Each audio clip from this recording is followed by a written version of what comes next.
우리는 흔히 상황이나 마음을 쇄신하고자 할 때에 돌아가다라는 표현을 씁니다. 예를 들어 기본으로 돌아가자 혹은 초심으로 돌아가자 등이 그러한 경우입니다. 되어가고 있는 일들이나 사람의 마음가짐이 바람직하지 않은 방향으로 계속 흘러가고 있다고 판단될 때에 그러한 다짐을 하면서 바로잡고자 하는 것입니다. 그리고 이렇게 돌아가는 일은 필연적으로 그 기본이나 초심을 상기하는 것을 포함하게 됩니다. 오늘 본문에서도 호세아 선지자는 환난으로 인해 비참한 신세에 빠져있던 이스라엘 백성에게 돌아가자 그리고 알자라고 말하고 있습니다. 즉 여호와께로 돌아가며 여호와를 알자라고 하면서 심한 공경에 처해 있는 백성들에게 의무적이면서도 동시에 효력 있는 호소를 하고 있는 것입니다. 하나님께서는 돌이킬 줄 모르고 반복되는 자신들의 죄로 인해 고통당하고 있는 이스라엘 백성들을 향하여 다시 돌아오라고, 원래의 관계를 다시 회복하자고 그들에게 자비와 사랑의 호소를 끊임없이 하고 계십니다.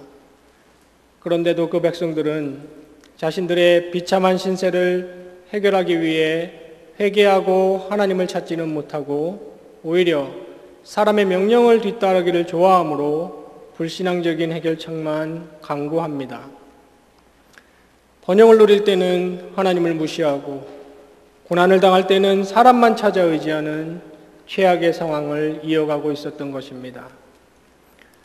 그래서 호세아는 하나님의 심정을 대변하여 여호와께 돌아가자, 우리가 그를 힘써 알자 하고 선포하고 있는 것입니다. 그 길만이 하나님을 영화롭게 하며 자신들에게는 복된 최상의 유일한 길이었기 때문입니다. 본문에 등장하는 죄와 그 징벌에 대한 해결은 예수 그리스도 안에서 영원히 해결되었지만 동시에 본문은 사도 바울의 말대로 오늘을 살아가는 언약 백성들에게 그들에게 일어난 이런 일은 본보기가 되고 또한 말세를 만난 우리를 깨우치기 위하여 기록되었습니다. 이 시간 저와 여러분은 주신 말씀을 통해 환난과 역경 가운데 있는 하나님의 언약 백성에게 있어서 유일한 최상의 해결책인 여호와께로 돌아가서 그를 힘써 아는 것이 구체적으로 무엇을 의미하는지를 함께 상고해 보고자 합니다. 언약 백성은 첫째로 시련을 겪을 때에 의지할 다른 어떤 것을 찾아 나서지 않고 먼저 여호와께로 돌아갑니다. 다 같이 본문 5장 13절로 6장 2절의 말씀을 읽겠습니다. 에브라임아, 자기의 병을 깨달으며 유다가 자기의 상처를 깨달았고 에브라임은 아수르로 가서 야레방에게 사람을 보내었으나 그가 능히 너희를 고치지 못하겠고 너희 상처를 낫게 하지 못하리라. 내가 에브라임에게는 사자 같고 유다 족속에게는 젊은 사자 같으니 바로 내가 움켜갈지라. 내가 탈취하여 갈지라도 건져낼 자가 없으리라. 그들이 그 죄를 뉘우치고 내 얼굴을 구하기까지 내가 내 곳으로 돌아가리라. 그들이 고난받을 때에 나를 간절히 구하리라. 오라, 우리가 여호와께로 돌아가자. 여호와께서 우리를 찢으셨으나 도로 낫게 하실 것이요 우리를 치셨으나 싸매어 주실 것임이라. 여호와께서 이틀 후에 우리를 살리시며 셋째 날에 우리를 일으키시리니 우리가 그의 앞에서 살리라. 아멘. 성경은 이스라엘이 당하고 있는 어려움들이 하나님의 징계임을 반복적으로 알려주고 있습니다. 병을 깨달으며 상처를 깨달았고 라는 표현은 이스라엘이 자신이 비참한 신세가 되었음을 알게 되었다는 말입니다. 그런데도 여전히 이스라엘은 이 상처를 치유하기 위해 하나님께로 갈 생각은 못한 채 아수르로 가서 야렙 왕에게 사람을 보내는 불신앙적인 해결책만 강구합니다. 그러니 그 아수르가 너희를 고치지 못하고 너희 상처를 낫게 하지 못하리라는 것은 당연한 결과입니다.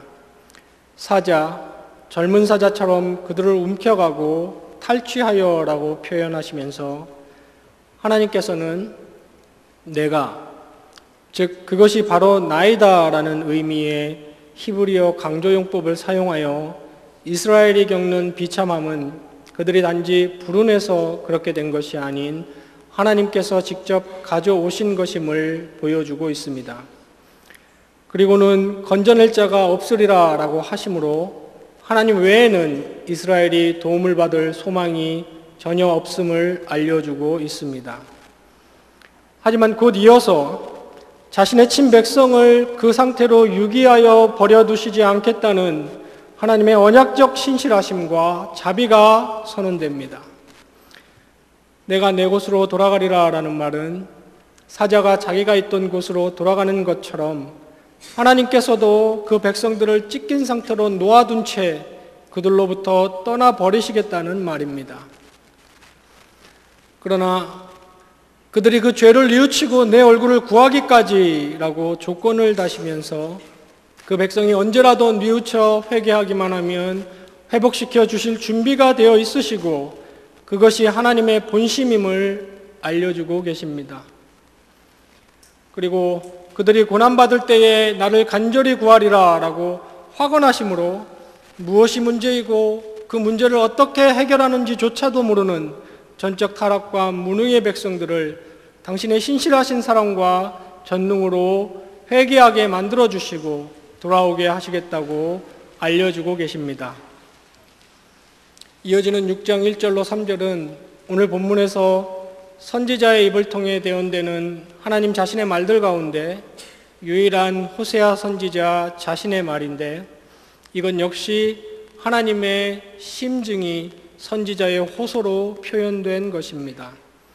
여호와께 돌아가자라고 할 때 돌아가다라는 뜻의 히브리어 슈브는 이 문맥에서 회개하여 다시금 찾다라는 의미입니다.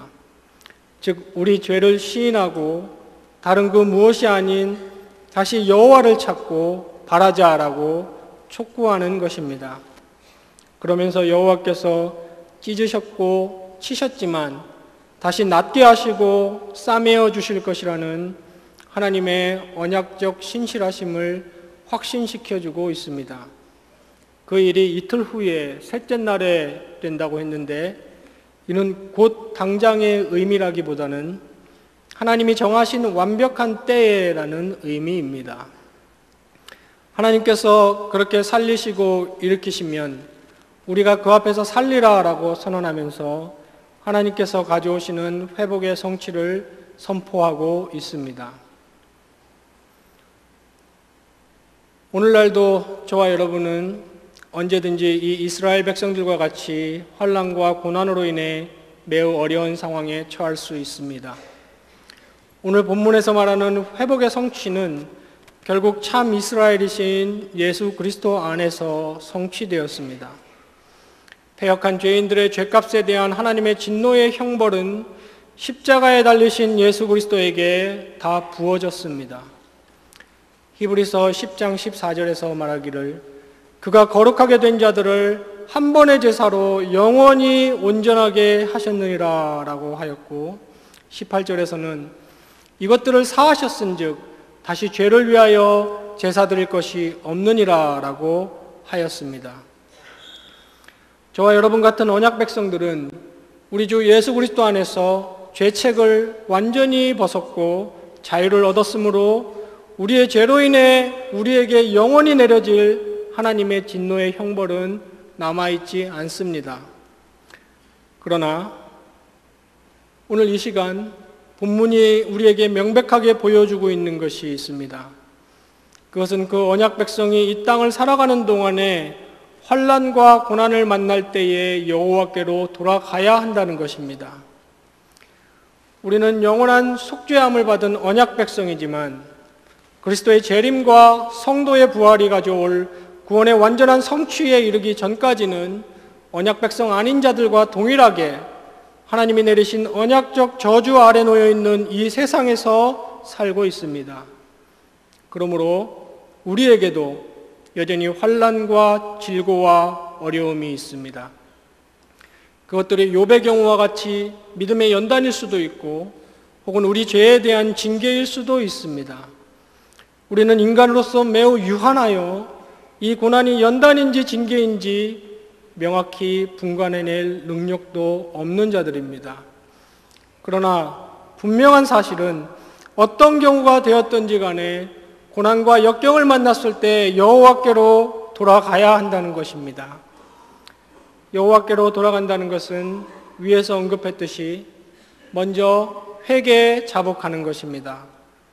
즉 역경 앞에 섰을 때 나름 잘 해왔는데 왜 이런 일이 나에게 생기냐며 스스로 속이지 말고 하나님 앞에 딱히 부족한 모습이 없다고 교만을 부리지 말며 전심으로 하나님을 섬기지 못했음을 실토하고 부족하고 연약한 죄인임을 다시금 고백하며 하나님의 은혜 아니면 하루도 살 수 없다는 사실을 다시 온전히 인정해야 합니다. 또 여호와께로 돌아간다는 것은 하나님만을 찾고 바라는 것입니다. 저와 여러분이 자식만을 바라보는 것처럼 월급날을 바라보고 사는 것처럼 바라보다, 즉 그것의 실체를 인식하고 그 효력을 믿고 있는 것처럼 그렇게 하나님을 바라보아야 합니다. 하나님을 전심으로 찾고 하나님을 기대하는 것입니다. 이렇게 회개하며 다시금 하나님을 찾고 바라는 것이 오늘 본문이 말하는 여호와께로 돌아가는 것입니다. 우리가 그렇게 여호와께로 돌아갔을 때 하나님께서 우선 하시는 일은 낫게 하시며 싸매어 주시는 것입니다. 인생에서 당한 환난과 고난으로 마음과 정신이 만신창이가 되었을 때 우리 하나님께서는 그 돌아온 자식의 마음의 상처를 깨끗이 치유해 주시며 지치고 나약해진 정신을 다시 강건하게 해 주십니다. 그리고는 살리시고 일으키신다고 했습니다. 하나님은 죽은 나사로를 살리신 그 소생의 능력으로 돌아온 당신의 자녀의 인생을 소생시키십니다. 또 예수 그리스도를 무덤에서 일으켜 부활 승리케 하신 그 권능으로 당신의 자녀들 역시도 부활의 승리의 자리에 끝까지 일으키실 것입니다. 인생의 고난을 당할 때마다 하나님의 언약의 자녀답게 언제든지 하나님께로 돌아와 회개 자복하고 하나님만을 찾고 바라봄으로써 마음과 정신의 치유함을 받고 인생이 다시 소생케 되어 최후부활 승리의 날에 그리스도와 함께 일으키심을 받는 성도님들 되시기를 바랍니다. 둘째로 언약 백성은 고난 가운데서도 성실히 여호와 알기를 힘씁니다. 다 같이 오늘 본문 6장 3절로 6절 말씀을 읽겠습니다. 그러므로 우리가 여호와를 알자, 힘써 여호와를 알자.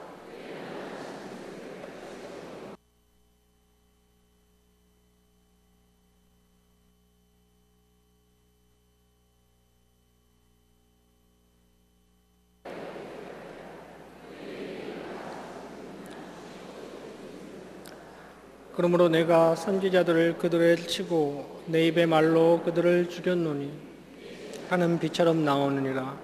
나는 인애를 원하고 제사를 원치 아니하며 번제보다 하나님 아는 것을 원하노라. 아멘. 본문은 이스라엘의 패역한 실상을 다시 다른 표현으로 보여주면서 동시에 그러함에도 그들에게 한 가지 소망이 있음도 다시금 말해주고 있습니다. 먼저 북이스라엘과 남유다 모두를 두고 그들의 하나님을 향한 인애, 즉 성실함이 아침 구름이나 이슬처럼 금세 없어져 버림을 통탄하고 있습니다. 선지자들로 그들을 치고 오라는 말은 선지자들이 선포한 내용대로 그들을 치셨음을 의미하고 내 입의 말로, 즉 하나님께서 직접 말씀하신 대로 그들이 심판의 죽음을 당하였음을 알려주고 있습니다. 공의의 하나님은 있는 죄를 그냥 없다고 넘기실 수 없기 때문에 그렇게 진노의 심판을 내리시면서도 그 친백성들을 향한 당신의 애절한 마음을 또다시 전하고 계십니다. 그 마음의 내용은 제사를 원하는 것이 아니라 인애를 원하신다는 것과 번제보다는 하나님을 아는 것을 원하신다는 것입니다. 우리말에 인애로 번역된 헤세드라는 히브리어 단어는 성경 전체에 걸쳐서 매우 중요한 단어입니다. 이 말이 나타낼 수 있는 몇 가지 뜻 중에서 오늘 본문에서는 그 단어의 핵심적인 의미인 지속적인 신실함을 뜻하고 있습니다. 그러니까 하나님께서 인애를 원하신다는 말은 아침 이슬처럼 잠깐 있었으나 없어지고 마는 것이 아닌 꾸준한 신실성을 원하신다는 것입니다. 제사를 원하지 않는다는 것은 제사 자체가 필요 없다거나 제사를 하나님께서 아예 원하시지 않는다는 말이 아니라 인애, 즉 지속적인 신실함이 없는 허울뿐이고 종교적 형식만 있는 제사라면 필요 없다는 말입니다. 또 하나님을 아는 것을 원하신다고 했는데 여기 쓰인 알다라는 단어는 어떤 지식을 요구하는 것입니다. 어떤 지식을 요구하고 있겠습니까? 바로 하나님께서 언약의 주이심을 알라는 말입니다. 즉 하나님께서 오로지 자신의 은혜로만 이루어지는 구원의 언약을 세워주시고 영원히 구원해 주셔서 언제나 함께해 주신다는 임마누엘의 언약을 주셨는데 그 백성들이 그 은혜롭고 놀라운 약속들을 자꾸 망각하고 신뢰하지 못하였던 것입니다. 그래서 그 사실을 알라, 즉 그 사실을 그러한 언약의 주 되시는 하나님을 상기하라고 하신 것입니다. 번제보다는 하나님을 아는 것을 원하노라, 즉 언약의 하나님임을 믿지도 못한 채 그저 이방 종교들 흉내나 내면서 제물이나 바치는 것이 아닌 진정으로 하나님을 언약의 주로 신뢰하길 원하셨던 것입니다. 그렇게 힘써 여호와를 알 때에 그분은 스스로를 새벽빛같이 어김없이 우리에게 나타내 보일 것이라고 했습니다. 또 비와 같이 땅을 적시는 늦은 비와 같이 임하신다고 했는데 여기 비는 봄비를 의미하며 늦은 비란 가을비를 의미함으로써 메마른 땅을 부족함 없이 적시듯이 이스라엘 백성들의 그 메마른 심령을 새롭게 하시겠다는 약속입니다. 이렇게 지금 환난으로 인해 비참한 심세에 처한 백성들에게 촉구되는 두 번째 내용이 바로 이 인애로서 힘써 여호와를 알자였던 것입니다. 즉 하나님께서 그 언약의 주 되심을 알고 그 사실을 믿는 일에 계속해서 충실하자는 의미입니다. 오늘날 언약 백성된 우리에게도 시대와 장소가 바뀌었을 뿐 동일한 말씀이 동일한 효력을 가지고 주어져 있습니다. 당시의 이스라엘 백성들, 특히 후세들이 끊임없이 던졌던 질문은 조상들의 언약의 하나님이 지금도 여전히 우리의 하나님인가? 그때 그 언약은 여전히 우리에게도 유효한가? 였습니다. 이러한 질문은 심지어 포로 생활에서 해방된 후 본국으로 돌아와서마저도 제기되었습니다. 그럴 때마다 선지자들의 입을 통해서 주어지는 하나님의 한결같은 대답은 그렇다였습니다. 그들이 그렇게 의심을 계속 품었던 이유들 중 핵심적인 이유가 그들이 처한 환경이었습니다. 그들의 눈에는 자신들이 처한 상황이 하나님이 우리의 영원한 구원자이시라는 것과 임마누엘로 함께 하신다는 언약이 사실일 것 같아 보이지 않았기 때문입니다. 그러나 그 언약은 바로 그러한 환경에서 상기하고 기억하라고 주셨던 것입니다. 그러므로 저와 여러분이 어렵고 힘든 상황에 처해 있다면 힘써 여호와를 알아야 합니다.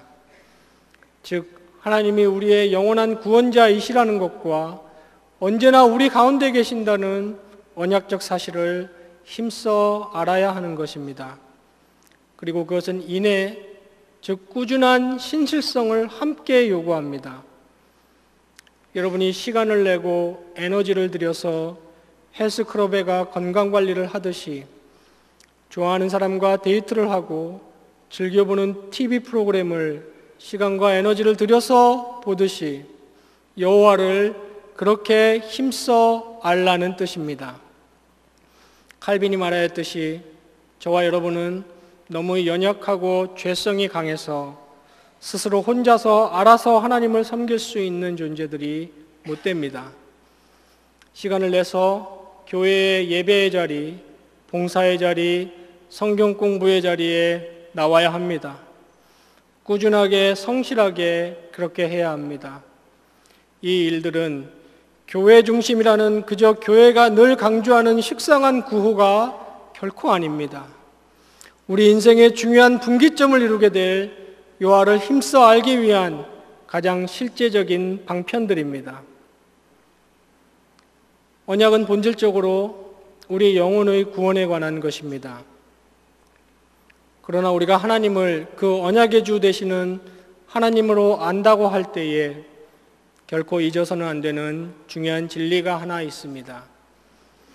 그것은 영혼 구원의 언약을 받은 자들만이 누리는 임마누엘의 언약, 즉 함께 하심의 언약입니다.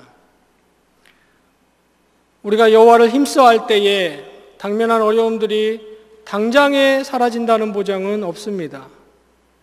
그 어려운 상황들이 오랜 시간 바뀌지 않고 때론 너무 길어지는 나머지 다윗처럼 주여 언제까지니까 하고 탄식하게 될 수도 있습니다. 그러나 분명한 것은 여호와를 알기를 힘쓰는 자는 환난이 가지고 온 근심과 불안과 두려움을 즉시 이기게 된다는 사실입니다. 온갖 근심과 두려움으로 그늘 한 점 물 한 방울 없는 사막과 같던 메마른 심령이 임마누엘 언약의 위로로 충만하게 됩니다. 이유는 오늘 본문이 말해주듯이 여호와를 알기를 힘쓰는 자에게 하나님께서는 새벽빛같이 어김없이 나타나시고 비와 같이 땅을 적시는 늦은 비와 같이 임하시기 때문입니다. 그리고 그렇게 임마누엘 언약의 위로를 경험하는 자들만이 하나님의 자비와 은혜에 호소하여서 문제 해결과 복을 달라고 담대히 부르짖을 수 있을 것입니다.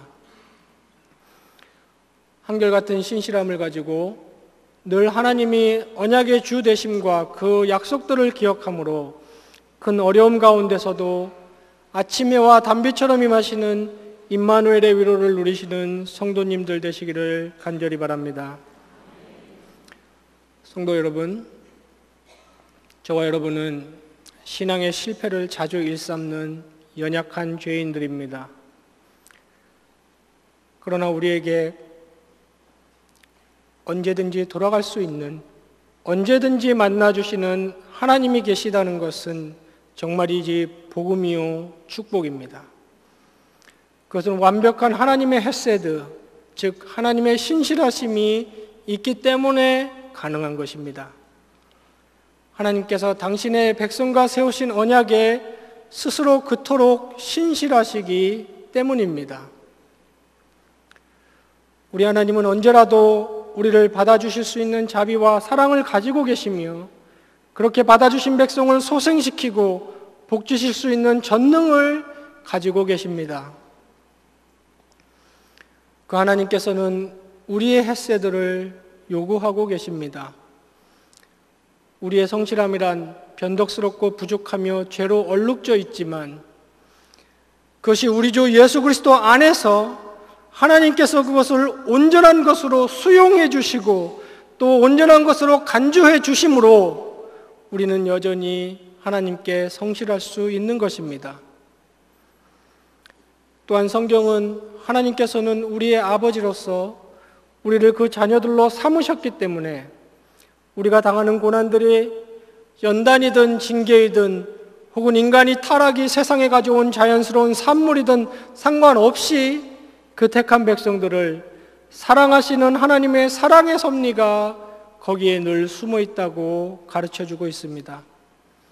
그러므로 우리는 고난과 시련을 겪을 때에 여호와께로 돌아가 자신을 돌아보며 회개하며 하나님만을 온전히 바라고 기대하며 상한 심령의 치유와 삶의 소생케 됨을 얻을 줄 알아야 합니다. 동시에 하나님을 힘써 알아 그분이 언약에 신실하신 언약의 주 되신다는 것을 꾸준히 기억하고 구원 언약의 확신 위에 굳게 서서 임마누엘 위로의 언약의 복을 마음껏 누릴 줄 알아야 합니다. 언제나 사람을 의지하려 찾아 나서지 말고 하나님께로 돌아가 하나님 알기를 힘씀으로써 시련의 한복판에서도 참된 언약 백성의 언약적 삶을 즐길 줄 아는 언약신앙의 장부들이 되시기를 간절히 바랍니다. 기도하겠습니다.